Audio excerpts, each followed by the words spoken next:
मेरे देशवासियों, मुझको काफ़ी चिंता रही है कि देश में भिन्न भिन्न राजनीतिक पार्टियां बनने के बाद में और देश की जनता को बरगलाया जा रहा, जातियों में बांटा जा रहा था। तो मैंने 2 शोध पत्र लिखे, सृष्टि का प्रथम मनुष्य कौन और देश की प्रगति में जातिवाद बाधक। तो एक शोध पत्र मेरे चैनल पर पड़ा है, उसको आप पढ़ सकते हैं, सृष्टि का प्रथम मनुष्य कौन।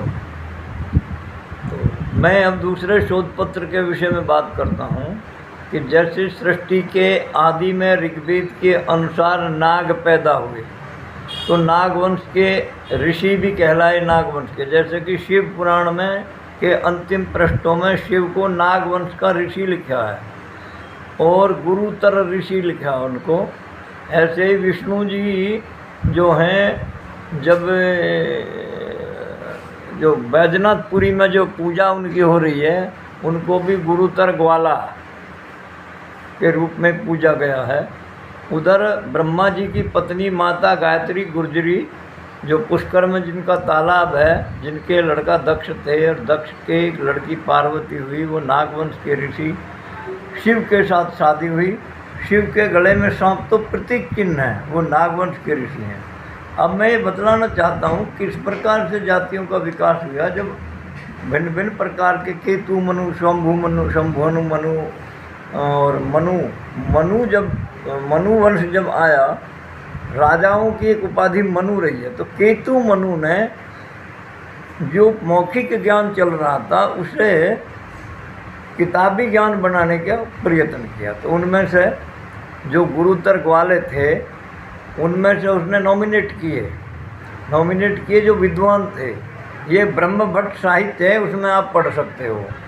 ब्रह्मभट्ट कहता है कि प्रथम जो ऋषि आया, जो कारीगर आया, उसका नाम उन्होंने अंगिरस रखा, अर्थात जांगिड़। अथर्ववेद में जांगिड़ का वर्णन है।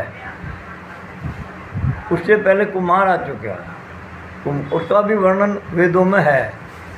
और फिर जो आया है उसके बाद, उसका नाम रखा है कवि, जिसने कविताओं में साहित्य को लिख दिया। दूसरे भट्ट ब्राह्मण, जिन्होंने इनको साहित्य को जो मतलब जातियों के इतिहास का वर्णन किया, कौन ऋषि कहाँ से पैदा हुआ, कितने उनके कुल गुरु हैं, क्या सब कुछ उन्होंने लिखा है।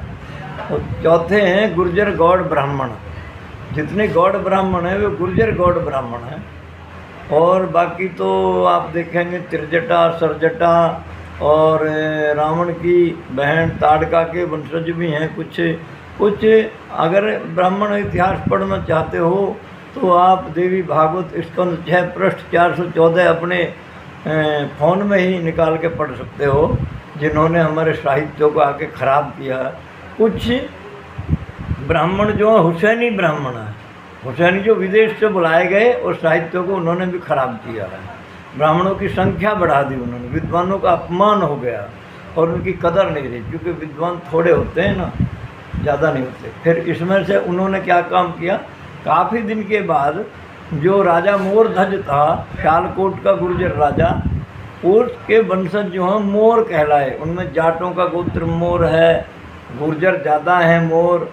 और उसमें से बणिये, तो मैंने कहा बणियों का विकास जो है महाभारत के बाद हुआ, क्योंकि सूरसेन, धरसेन, धारसेन, गुहासेन, प्रवरसेन, अग्रसेन, ये सेन वंश के, चौहान वंश के जो राजा हुए हैं, इनमें से अग्रसेन से बणिये आए और उन्होंने 16 गुर्जरों से लड़के लिए। 17वां जो जिनमें शादी हुई नागवंश, वही नागवंश जिसका वर्णन कर रहे थे। कृष्ण जी भी नागवंश के थे, वार्ष्णेय उनको गोत्र था। कृष्ण जी वार्ष्णेय नागर थे। बणिये भी अपने को जो गुप्ता हैं वो वार्ष्णेय कहते हैं। तो इस तरह से जो वो बणिये हुए, सूरसेन से सैनी हुए हैं, तो वे हूण राजा, हूण, क्योंकि जो नागवंश था फिर हूण, हण धातु से हूण बनता है, यानी जिसने ताना बाना बुन दिया हो, जैसे चारपाई बुन दी हो, कहते हैं मैंने तुमको हण दिया, हूण बना। हूण में जो हैं मिहिरकुल हूण, सम्राट तोरमान हूण, बहुत बड़े बड़े चक्रवर्ती गुर्जर राजा हुए हैं। धन्यवाद, आपको ये जानकारी दी। दूसरे भाग में फिर बतलाएंगे किस प्रकार से चमर हूँ और उनको आज तुम चमार कह रहे हो या जाटव जाटव कह रहे हो। कैसे वो आए हुए हैं तो मूलतः छत्री, क्योंकि 2300 साल पहले बृहद्रथ के समय कोई जाति नहीं थी। ठीक है।